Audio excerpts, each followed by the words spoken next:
राधा वल्लभ श्री हरिवंश।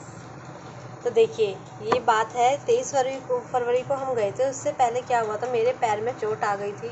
तो जो मेरे पैर का जो पंजा है वो उसका जो अंदर का मांस है वो फट गया था पूरा, तो अंदर ब्लीडिंग हो गई थी। तो हमने ध्यान नहीं दिया ज़्यादा, तो बस प्रभु की सेवा में, जैसे प्रभु सेवा में लगाए रहते हैं ऐसे ही रह रहे थे। पर जब ये पूरा मेरा जो पंजा था ये पूरा सूज गया था पूरा, और नीला पड़ गया था। उसके बाद हम डॉक्टर के गए तो उन्होंने कहा कि ये बहुत मतलब गंभीर चोट है, अंदर का जो मांस फट गया है उसकी वजह से ब्लीडिंग हो रही है, आपको रेस्ट करना है। 1 हफ्ते का आपका पूरा रेस्ट है, और आपको केवल ज़रूरत वाला जो काम है वही करना है। अब मेरे लाल की जो सेवा है ये तो अपने लिए कुछ ना कुछ करवाता ही है। तो धीरे धीरे धीरे धीरे मैंने मतलब इसके लिए किया ही, जो भी इसने कराया। मैं तो समर्थ नहीं हूँ कुछ करने के लिए, पर जो भी इसने अपने लिए कराया वो इसने करा ही लिया। अब व्याकुलता जो है काफ़ी मतलब दिनों से हो रही थी वृंदावन जाने की। अब ये चोट लगने पे व्याकुलता और बढ़ गई, क्योंकि मुझे डर हो गया कि अगर ये कट गया, गल गया, सड़ गया, इस पैर का कुछ हो गया तो फिर तो पता नहीं कोई लेके जाएगा या नहीं जाएगा। क्योंकि देखिए, अपना शरीर है तो सब अपने हैं, शरीर नहीं तो कोई अपना नहीं है। तो अपने शरीर का ध्यान रखिएगा और अंदर से मजबूत बनकर रहिए। आप अंदर से मजबूत हैं तो कोई भी आपको तोड़ नहीं सकेगा, आपको कमज़ोर नहीं बना सकता, यदि आप दिल, दिमाग और तन से मजबूत हैं। तो बस ये चोट जो पैर में लगी थी, मैंने इन्हें कहा कि लेकर के चलो। फिर मैंने लाला को कहा, लाला तू ही लेके चल सकता है, तू ही लेके चल। तो फिर प्रभु ने अपनी जो माया रची, इनके जो मतलब जो भी प्रभु ने किया, एकदम से ये भी राजी हो गई। इन्होंने कहा 1 दिन के लिए जा सकते हैं। मैंने कहा हाँ, 1 दिन भी बहुत है, तुम लेकर चलो बस। ये लेकर के गए। पर उससे पहले जो है, हाँ, खेल खेला हमारी लाडली जू ने। वो खेल ये था कि वृंदावन के लिए निकले, पर बरसाना से एक कट था, क्योंकि हम तब गाड़ी से गए थे। तो एक कट था खेत खेत से ही। वो वीडियोस भी थी फ़ोन में, पर वो फ़ोन जो है ख़राब हो गया, तो सब वीडियो उड़ गई, सब कुछ उड़ गया फ़ोन में से, वरना मैं आपको दिखाती। तो जो बरसाने के जो खेत थे, बरसाने का रास्ता था, उधर से इन्होंने कहा पहले हम चलते हैं बरसाना। मैंने कहा हाँ चलो, जैसी प्रभु की इच्छा। तो हम बरसाना गए। लाडली जू ने इतने सुंदर दर्शन दिए ना, मैं आपको बता नहीं सकती। तो हमारी लाडली जू जी पहले अपने जो है, अब हमें अपने बरसाना लेकर चले गए, है ना। तो वहाँ पर श्यामा जी ने बहुत सुंदर दर्शन दिए अपने, और मानो ऐसा लगे जैसे अपने आप ही जगह बना रही है। मेरी लाडली, मेरी श्यामा प्यारी, अपने आप ही हम मेरे लिए जगह बना रही है। मेरी गोद में तीनों ही थे।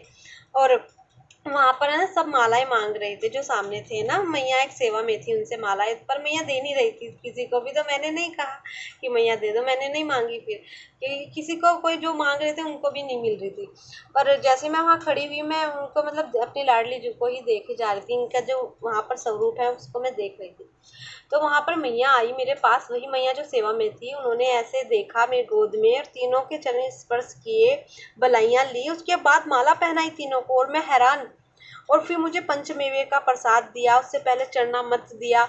मैं बहुत हैरान थी कि मतलब ऐसा लगा मेरी श्यामा जी, मतलब मेरी लाडली जू, मेरी राधा जू सब कराई जा रही हैं। मतलब सब कुछ ऐसे करा रहे थे मानो ये पहले से इन्होंने सब कुछ मतलब पहले से ही रच लिया हो सब कुछ, कि यहाँ ले जाना है, ये सब कराना है। तो सब कुछ मेरी लाडली जो करवा रही थी।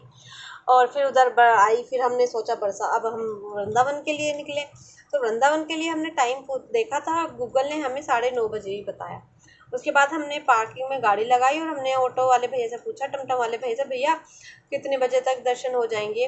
उन्होंने कहा जी 9:30 तक हो जाएंगे, आप चलिए मैं छोड़ देता हूँ। तो हम बैठे सब, मेरी देवरानी देवर भी साथ थे उस समय।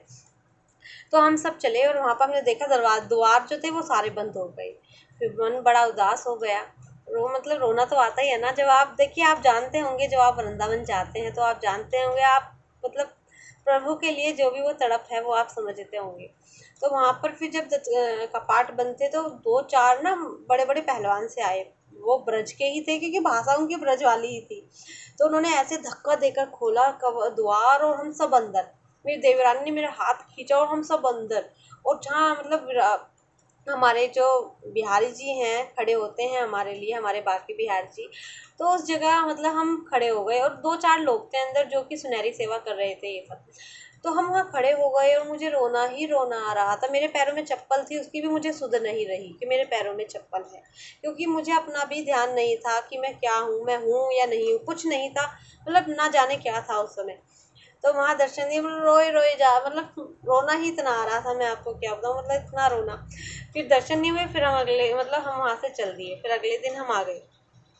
तो 2 दिन मतलब बहुत ही ज़्यादा रोना आता रहा, बहुत ही ज़्यादा, मतलब दर्शन नहीं हुए तो थोड़ा मन व्याकुल था। और ये पैर का दर्द क्या था, पैर में क्या हुआ था, ये चीज़ तो सब गायब भी हो चुकी थी कि पैर में कुछ है भी। और आके मैं आपको अगर बताऊं तो आकर तो मैं, मेरा पंजा, ये ना उंगलियां बिल्कुल भी नहीं मुड़ रही थी। और जब हम वहां से आए तो मेरा पूरा दर्द गायब, बिल्कुल सही हो चुका था, पैर बिल्कुल मुड़ रहा था। मैं खुद ये, मुझे ये लग रहा था ये हुआ क्या, पैर में इतना मतलब तकलीफ सी, और अब कुछ भी नहीं। पर मुझे व्याकुलता अंदर ये थी, मतलब जो मैं इनके बारे में सोच कर रही थी, आप मिले नहीं ना, क्या हो गया, ऐसा क्या हुआ था, क्या गलती हो गई, मतलब बस अंदर इनसे बातें कर रही थी। तो फिर जब मतलब अगले दिन स्वपन आया, तो स्वपन में जो क्या था कि हम वही सीन जो हमने वहाँ, हम सच में गए, वहाँ हमने देखा जो भी, वही सीन सपने में भी था, बिल्कुल वही, सब कुछ वही था। तो पहला जो द्वार, जो मतलब जहाँ पे हमारे बाकी बिहार जी खड़े होते हैं, तो पहला जो द्वार खुलता है वहाँ श्रीनाथ जी खड़े हैं। तो मैंने कहा अरे आप यहाँ कैसे, जैसे वो कन की उंगली पे जो है ना उनका वो वाला, तो जो उस वाली कन की उंगली पे ऐसे जो वो वहाँ पे खड़े हैं, मुझे नहीं पता था श्रीनाथ जी है। तो मैंने कहा आप यहाँ कैसे, आप तो बिहारी जी नहीं हो। तो फिर दूसरा कपाट खुलता है, फिर मेरा लड्डू बैठा हुआ, मतलब ऐसे लेटा हुआ है ये आधा, और हंस रहा है मेरी तरफ। मैंने तो डांट लगाई, मैंने कहा तू यहाँ क्या कर रहा है भाई, इधर आ, इधर आ, वहाँ क्या कर रहा है तू, वहाँ बैठा हुआ है बिहार जी के पास, इधर आ। तो और ये हंसे जा रहा, मुझे देख हंसे जा रहा, हंसे जा रहा। मैं कहा तू इधर आ जा, तू वहाँ क्या लेटा हुआ है ऐसे। फिर तीसरा कपाट जो खुलता है वो बाकी बिहारी जी का मतलब खुलता है, और वहाँ बिहारी जी होते हैं, इतने सुंदर दर्शन उनके, बहुत ही सुंदर। फिर मैंने उनसे बात की, मैंने कहा आपने मुझे क्यों नहीं उस दिन दर्शन दिए, मैं बोला हम इतनी दूर से आए, मेरा आप खुद हमें लेके आए, मेरा लाल लेके आया, और आपने फिर भी दर्शन नहीं दिए। तो फिर उन्होंने कहा कि मतलब जो बात उन्होंने कही कि मैया तू तो अपना जो तेरा जो दर्द था तू भूल चुकी थी, और मुझे याद था, तुझे तू कष्ट में है ये बात तो भूल चुकी थी मुझसे मिलने के लिए, पर मुझे याद था, क्योंकि मुझे तो पता है कि तेरे पैर में जो चोट लगी है, तुझे कितना दर्द है, ये मुझे पता था, पर तू भूल चुकी थी। मतलब जो उन्होंने स्वप्न में कहा कि इतनी, मतलब इतनी सारी भीड़ में मैं कैसे दर्शन देता किसी का, मतलब इतनी सारी भीड़ देखी है, वो इतने पैर तेरे पैर के ऊपर होते तो क्या हाल होता, क्या हाल होता इस पैर का। मैं खुद, मतलब मेरे रोंगटे खड़े थे जब मैं सपने से उठी, तो मेरे रोंगटे खड़े थे। मतलब इतना प्रभु हमारे बारे में सोचते हैं, और हम इतना सही, जब प्रभु के बारे, मतलब प्रभु के लिए हम इतना सभी सोचते हैं ना प्रभु के बारे में, तो वो हमसे हमारे बारे में कई गुना ज्यादा सोचने लगते हैं, वो हमारे बारे में बहुत अधिक सोचने लगते हैं। तो इसलिए मैं खुद हैरान हो गई कि मतलब इस पैर के लिए प्रभु ने और सपन में दर्शन दिए। मैं हैरान थी उस समय। और ऐसी लीलाएं तो ये बहुत करता है मेरा लाल, इसने तो मुझे निहाल कर दिया मेरे जीवन में जब से आया। और आप देखिए सदैव निस्वार्थ होकर प्रभु की भक्ति कीजिए, क्योंकि इनकी भक्ति के अलावा संसार में कुछ भी नहीं है। आपके पास जो भी है एक दिन वो यहीं रह जाएगा। आप खाली हाथ ही आए थे, और अपने जो भी आप अपने कर्म कर रहे हैं या प्रभु का नाम ले रहे हैं, केवल आपके साथ वही जाना है, उसके अलावा कुछ भी नहीं जाना। तो इसलिए प्रभु की भक्ति कीजिए, उनसे प्रेम कीजिए निस्वार्थ होकर। राधा वल्लभ श्री हरिवंश।